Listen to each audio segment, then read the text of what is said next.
The afternoon sun cast long shadows across the manicured lawns of Willow Creek Estates, a picture of suburban tranquility that usually lulled me into a sense of peaceful routine. My 8-year-old son, Leo, a whirlwind of boundless energy and perpetually scraped knees, was doing what he loved most, tearing around the cul-de-sac on his bright red scooter. I watched him from our porch swing, a half-empty mug of iced tea cooling in my hand, a familiar smile playing on my lips. Willow Creek was the kind of place where everyone knew everyone, or at least thought they did.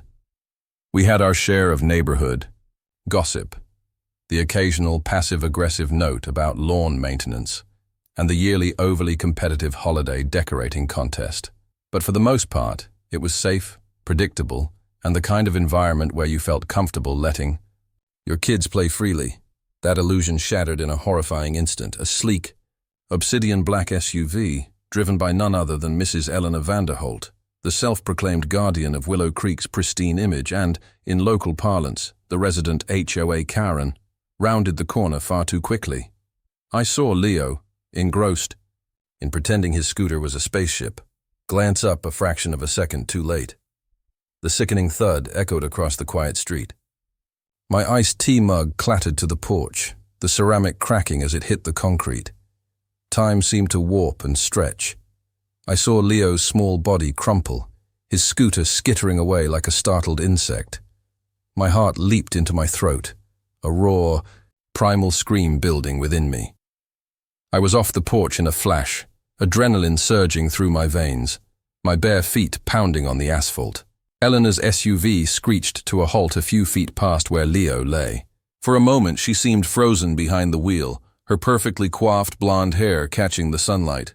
Then, with a deliberate, almost theatrical sigh, she put the car in park.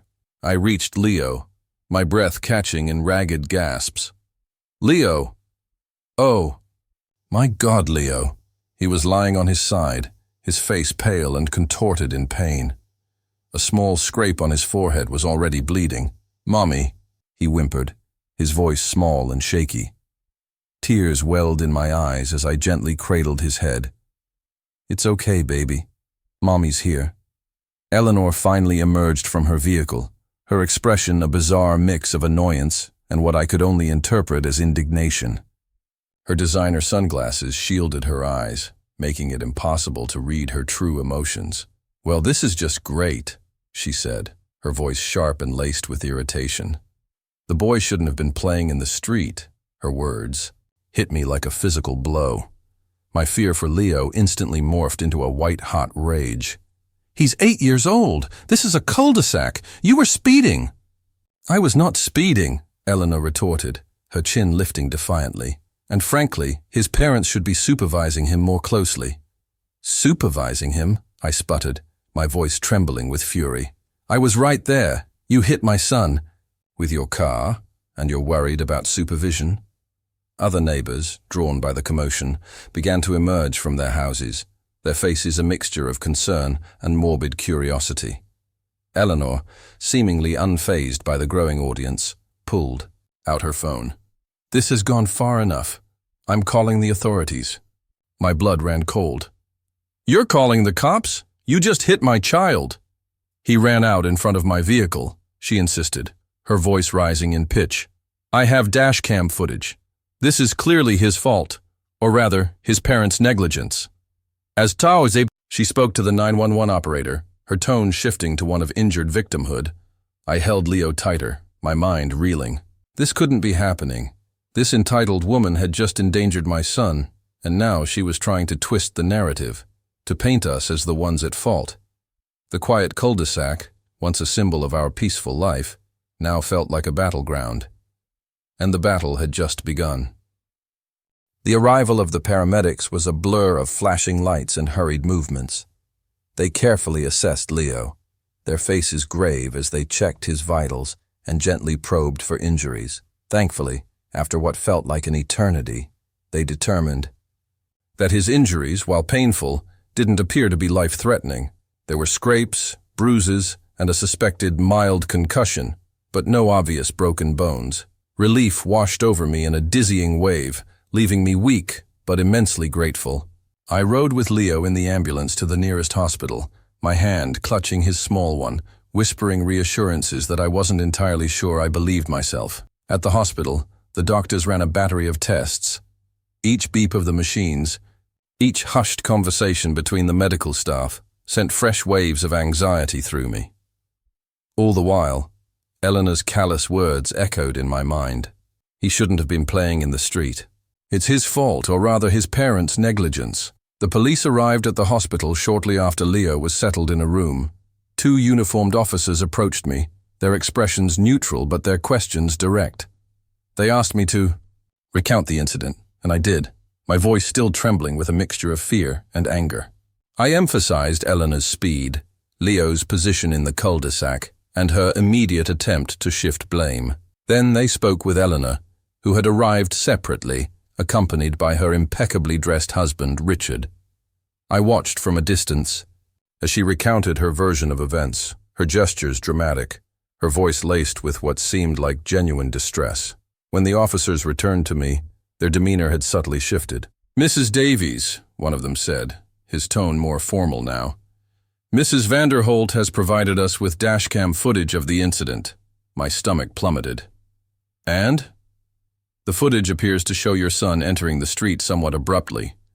While we are still investigating the speed of Mrs. Vanderholt's vehicle, the initial assessment suggests that she may not have had sufficient time to react." I stared at him, dumbfounded. "Are you serious? She hit him. He's 8 years. "Old. We understand your distress, Mrs. Davies," the other officer interjected calmly. "But we have to consider all the evidence. Mrs. Vanderholt also claims that your son has a history of playing unsupervised in the street, despite warnings from the HOA. That was a blatant lie. We were always mindful of Leo's safety. Yes, he played outside, but we always kept an eye on him, especially in the cul-de-sac. The HOA had never issued any warnings about him. This was Eleanor trying to build a case against us." "That's not true," I said, my voice rising in protest. "That woman has a vendetta against anyone she deems not adhering to her perfect standards. This is just her trying to cover up her own recklessness." The officers listened patiently, but their expressions remained unconvinced. They informed me that they would continue their investigation and that I might be contacted again. As they left, I felt a wave of despair wash over me. Not only had my son been hurt, but now we were being painted as the negligent ones. Richard Vanderholt approached me as the officers walked away. His face, usually smooth and composed, was etched with a carefully constructed look of concern. "Mrs. Davies, we are so sorry about what happened to Leo. Eleanor is quite shaken up." "Shaken up?" I repeated, my voice dripping with sarcasm. "She's the one who hit him." "Accidents happen," Richard said smoothly. "And sometimes, children can be unpredictable." "Unpredictable? He was scooting in a cul-de-sac. Your wife was driving too fast."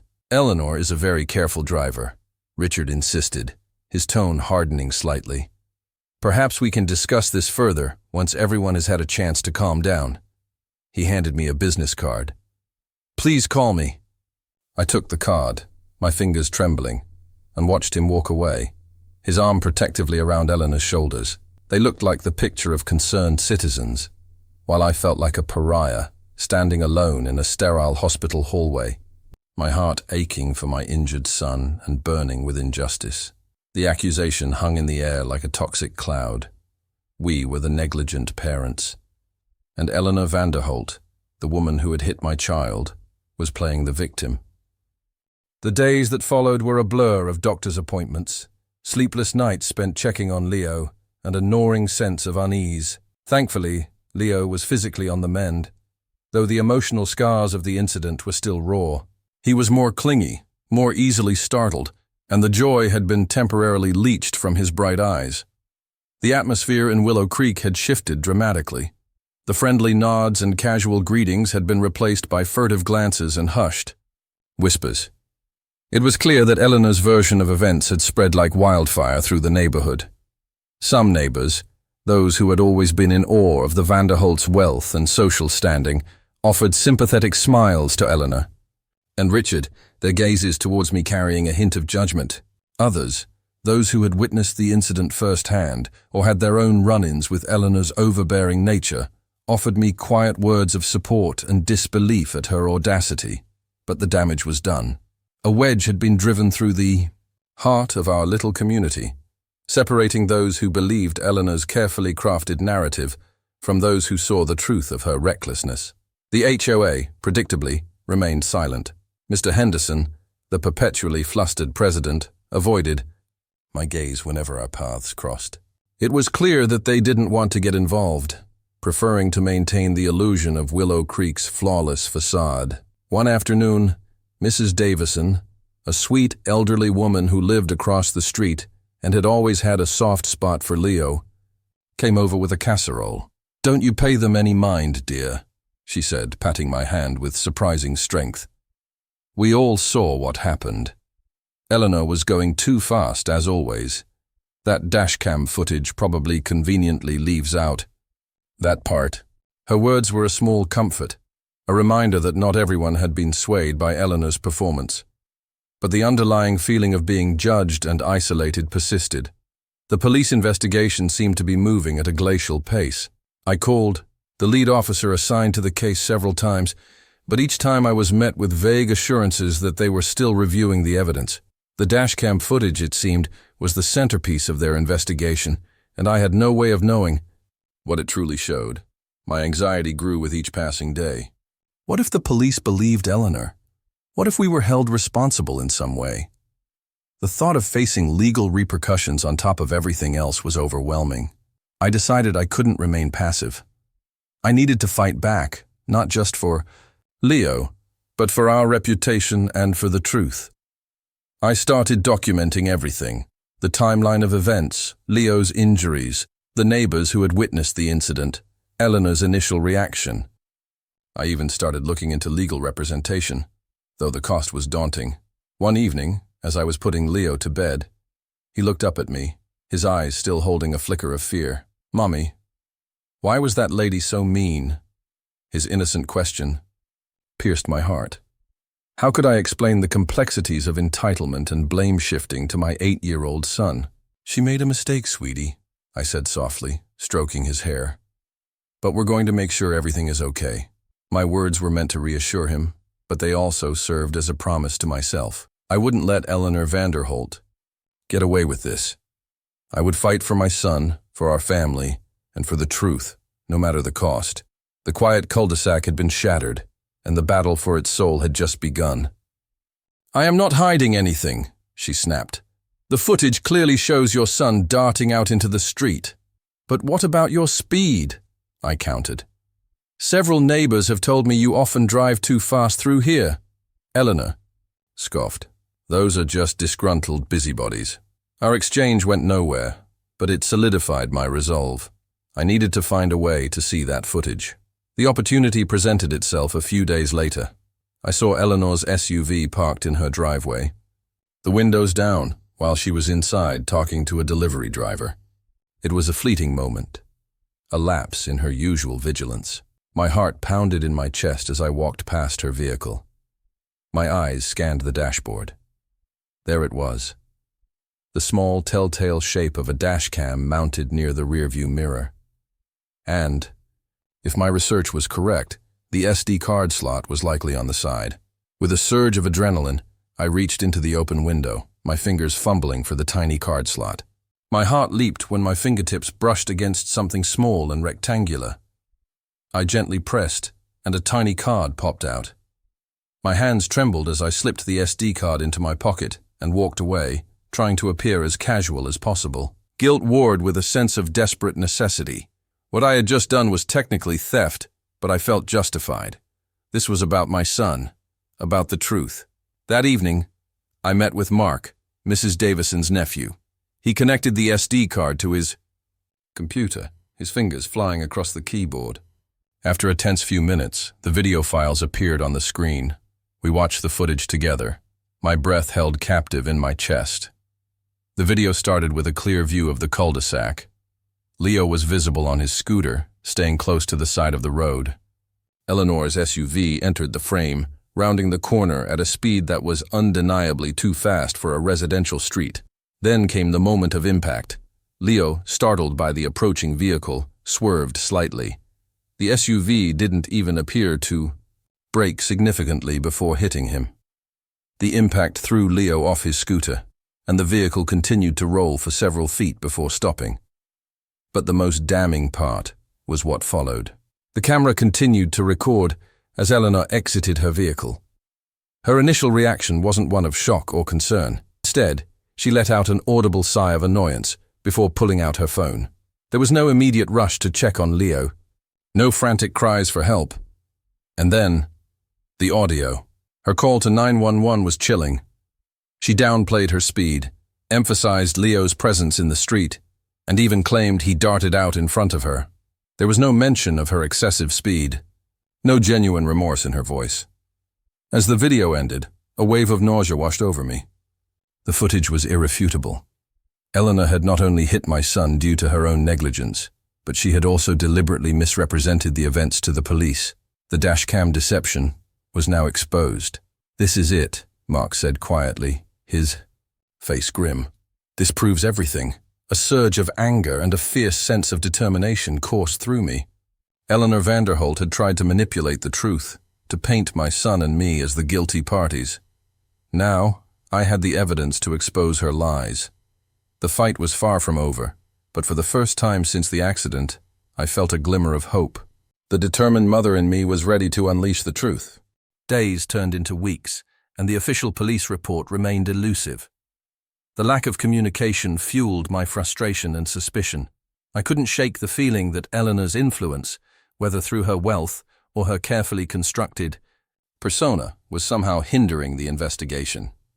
Driven by a desperate need for answers, I decided to take matters into my own hands. I started talking to more neighbors, specifically those who lived closer to the intersection where the incident occurred. Several of them confirmed what I already knew in my heart. Eleanor frequently drove her SUV through the cul-de-sac at speeds that were inappropriate for a residential area. "She always acts like she owns the place," one neighbor, Mr. Henderson, no relation to the HOA president, confided in me. "I've seen her nearly clip kids on bikes before. She just doesn't seem to pay attention." Another neighbor, Sarah Miller, a young mother with children of her own, admitted to having a brief but tense exchange with Eleanor a few months prior. "My son's basketball rolled into her driveway, and when I went to get it, she came out and told me my children shouldn't be playing so close to the street. She was incredibly condescending."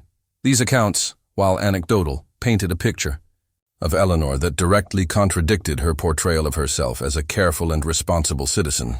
They solidified my belief that she was not only reckless, but also accustomed to using her social standing to intimidate others. The key, I knew, was the dashcam footage.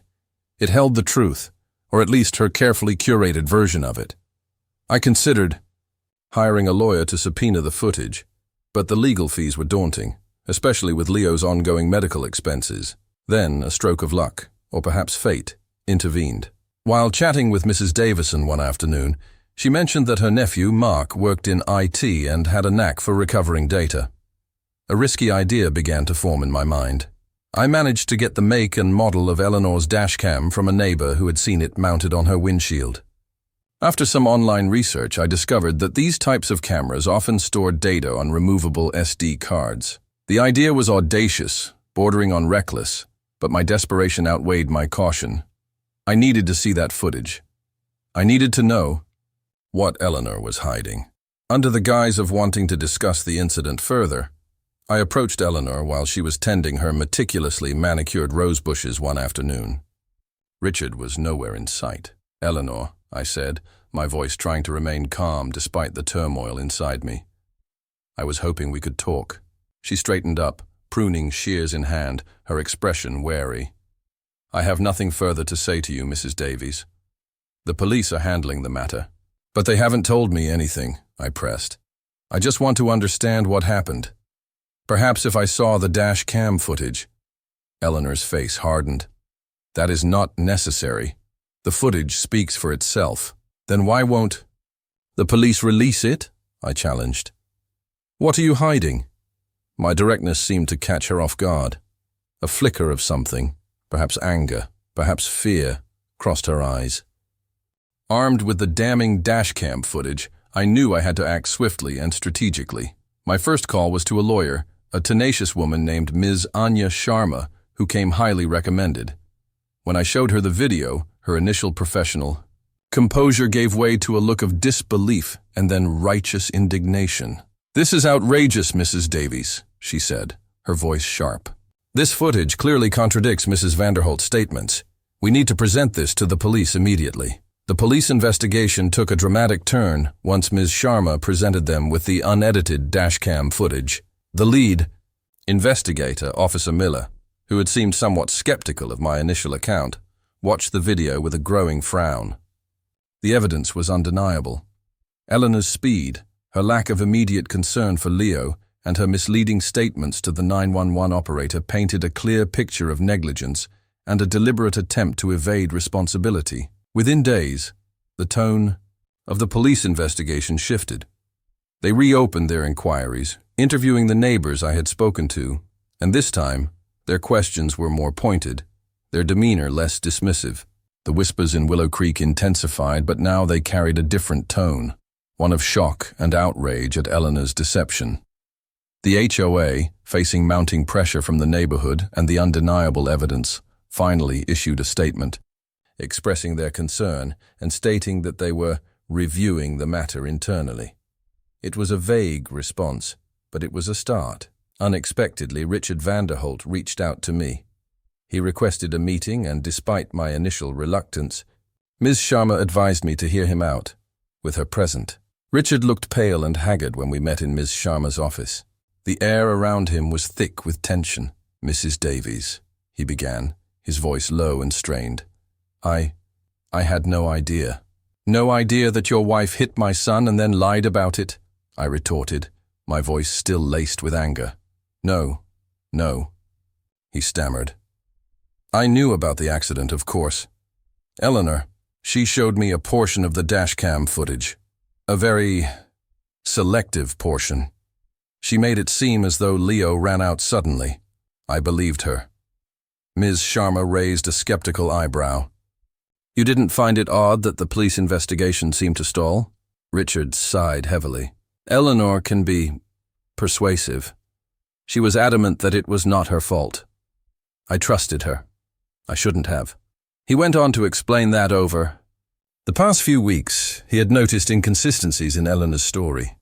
The way she avoided discussing the incident, her increasing anxiety, and the hushed phone calls she took in private had raised his suspicions. He had secretly tried to access the full dashcam footage himself, but had been unsuccessful.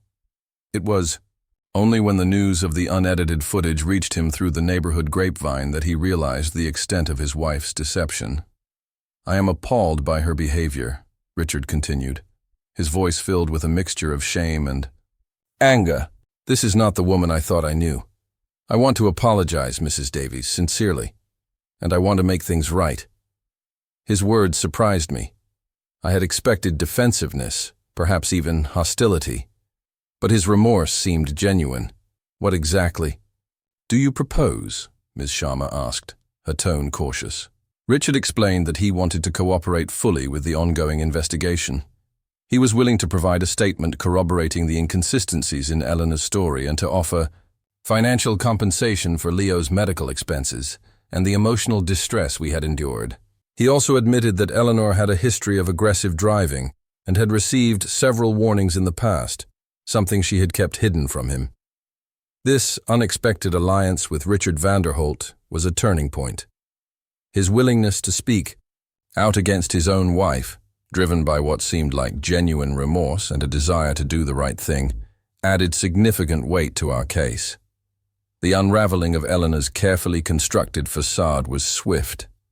The police, now armed with the full video evidence and Richard's corroborating testimony, intensified their investigation. The district attorney's office became involved, and the possibility of charges being filed against Eleanor loomed large.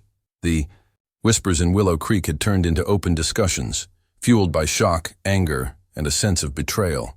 The image of Eleanor Vanderholt, the perfect HOA Karen, was shattered, revealing a woman capable of recklessness and deceit. For Leo and me, Richard's cooperation offered a glimmer of hope for justice, and a sense that we were no longer alone in this fight. The unexpected alliance had shifted the power dynamics, and the truth finally was beginning to prevail. The legal proceedings against Eleanor Vanderholt moved surprisingly quickly once the full extent of her deception was revealed. The district attorney's office, armed with the unedited dashcam footage, Richard's testimony, and the corroborating accounts from neighbors, filed charges of reckless endangerment and providing false information to law enforcement. The news sent shockwaves through Willow Creek. The once unquestioned authority of Eleanor Vanderholt crumbled as the reality of her actions became undeniable. The HOA, scrambling to salvage its reputation, suspended her membership and announced a review of neighborhood traffic safety measures. The trial was a tense and emotionally charged affair. Eleanor, flanked by her high-powered defense attorneys, maintained a stoic demeanor, her carefully constructed facade cracking only occasionally under the weight of the evidence. The dashcam footage was played in court, the silent screams of the impact echoing in the hushed courtroom. My testimony, recounting the horror of witnessing my son being hit and the subsequent gaslighting, was difficult but necessary. Richard Vanderholt's testimony was particularly damning. He spoke of his initial belief in Eleanor's account, his growing doubts, and his eventual realization of her deception. His words painted a picture of a woman who prioritized her image and self-preservation above the well-being of a child. The jury deliberated for several hours before returning a verdict. Guilty on both counts. The judge handed down a sentence that included probation, community service, and a mandatory driving safety course. While it didn't fully erase the trauma Leo and I had endured, it provided a sense of accountability and closure. The ripple effect of Eleanor's actions extended far beyond the courtroom. The social fabric of Willow Creek had been irrevocably altered. Neighbors who had once blindly followed Eleanor's lead now questioned her past pronouncements and micromanaging tendencies. The atmosphere of forced perfection and silent judgment began to dissipate, replaced by a more genuine, albeit somewhat fractured sense of community. Leo, slowly but surely, began to heal. The physical scars faded, though the emotional ones would take more time. He started venturing out on his scooter again, but with a newfound caution and a tighter grip on my hand. The joy in his eyes gradually returned, a testament to his resilience and the healing power of time and love. Richard Vanderholt, ostracized by many in the neighborhood but seemingly determined to make amends, reached out to us regularly, offering support and updates on Eleanor, who had retreated into their large, isolated home. He expressed his deep regret for the pain his wife had caused, and his hope that, in time, we could find some semblance of peace. The incident forced me to confront the underbelly of suburban perfection, the entitlement and the willingness to prioritize image over truth. It taught me the importance of fighting for what is right, even when facing seemingly insurmountable odds. It also revealed the unexpected strength of community when the truth is finally brought to light. Willow Creek would never be quite the same. The illusion of flawless tranquility had been shattered, replaced by a more complex reality, one that acknowledged the potential for darkness, even in the most manicured of landscapes, but also the power of truth and the resilience of the human spirit. The immediate aftermath of Eleanor's sentencing brought a palpable shift in the atmosphere, a sense of justice served that allowed a fragile peace to begin to settle over our lives. However, the journey towards true healing was a long and winding road, marked by small victories and lingering shadows. For Leo, the physical wounds had mended, leaving behind faint scars that served as a constant, albeit fading, reminder of the day his childhood innocence was so violently interrupted. The emotional scars, however, were more insidious, requiring a gentle and persistent approach to unravel. We continued with Leo's therapy sessions, finding a wonderful child psychologist who specialized in trauma. Dr. Evans was patient and empathetic, creating a safe space for Leo to process his fear, anger, and confusion. Slowly, painstakingly, Leo began to articulate the memories that had been locked away, the screech of tires, the sudden impact, the feeling of being helpless and small against the weight of the vehicle. There were setbacks, days when he would be withdrawn and clingy, his nightmares returning with vivid intensity. But with each session, with each heartfelt conversation and comforting hug, The grip of the trauma seemed to loosen ever so slightly. His return to playing outside was tentative. At first, the bright red scooter, once a symbol of carefree joy, now sat gathering dust in the garage. It took weeks of gentle encouragement and my constant presence before he was willing to venture back into the cul-de-sac. Even then, his play was different. He was more cautious, constantly looking around, his laughter less spontaneous. It broke my heart to witness this change, but I also admired his resilience, his quiet determination to reclaim his joy. Gradually, with the support of his friends, and the reassuring presence of watchful parents, the old spark began to flicker again. The scooter reappeared, and the familiar whir of its wheels became a welcome sound in the neighborhood once more, though my own vigilance remained heightened whenever he was outside. The social landscape of Willow Creek underwent a significant transformation. The rigid hierarchy that Eleanor had so meticulously cultivated crumbled under the weight of her actions. The endless stream of petty HOA violations, the hushed judgments behind perfectly manicured hedges, seemed to dissipate. People began to interact with a newfound authenticity, a shared understanding of the fallibility of appearances. Potlucks became less about showcasing social status and more about genuine connection. Neighbors offered each other help without the expectation of reciprocal favors or the fear of Eleanor's disapproval. There was a collective exhale, a release from the suffocating pressure of maintaining an illusion of flawless suburban life. Richard Vanderholt remained a consistent presence in our lives, a somewhat unexpected ally on this path to healing. His financial compensation provided a much-needed cushion, allowing us to focus on Leo's recovery without the added stress of mounting medical bills and therapy costs. He would often stop by, offering quiet updates on Eleanor, who remained a recluse in their large home, grappling with the legal and social consequences of her actions.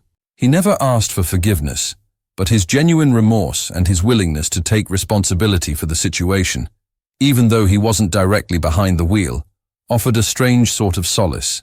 His presence served as a constant reminder that even within the seemingly impenetrable walls of wealth and privilege, there was the capacity for accountability and change. Our relationships with our neighbors deepened in unexpected ways. While some remained awkwardly distant, unsure how to navigate the aftermath of such a dramatic event, others rallied around us with unwavering support. Mrs. Davison became an even more cherished friend, her wisdom and gentle humor a constant source of comfort. Sarah Miller and I, bonded by our shared history with Eleanor and a mutual protectiveness over our children, forged a strong and supportive friendship. We found solace in sharing our experiences and offering each other strength during the difficult times. The neighborhood, once fractured by Eleanor's divisive influence, began to knit itself back together, thread by thread, based on empathy and genuine connection.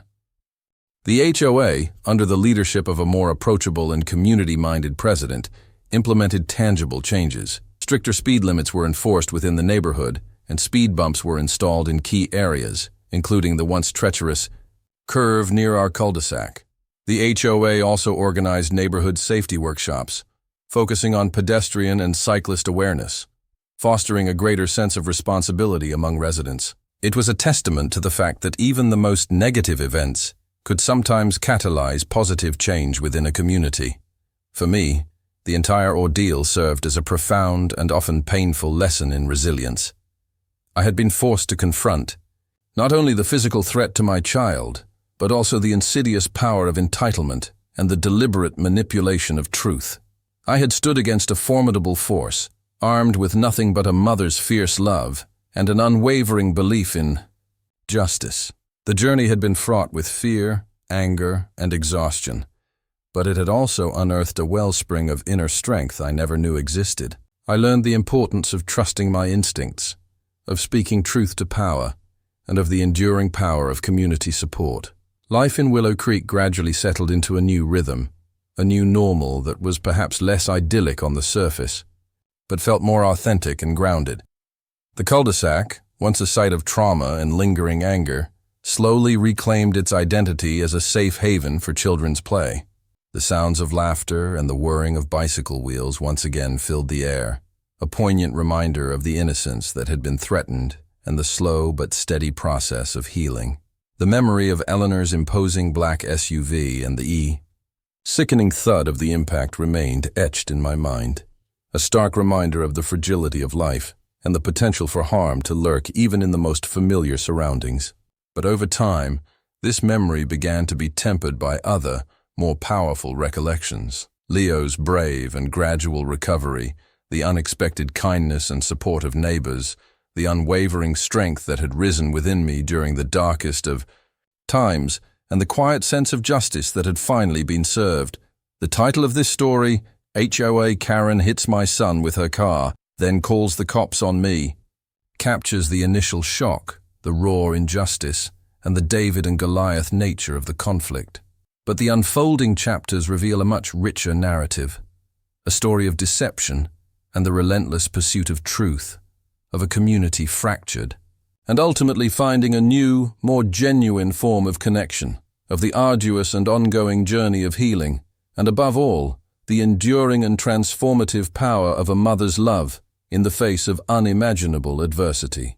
Willow Creek had been irrevocably changed, its pristine facade cracked to reveal the complexities and imperfections beneath.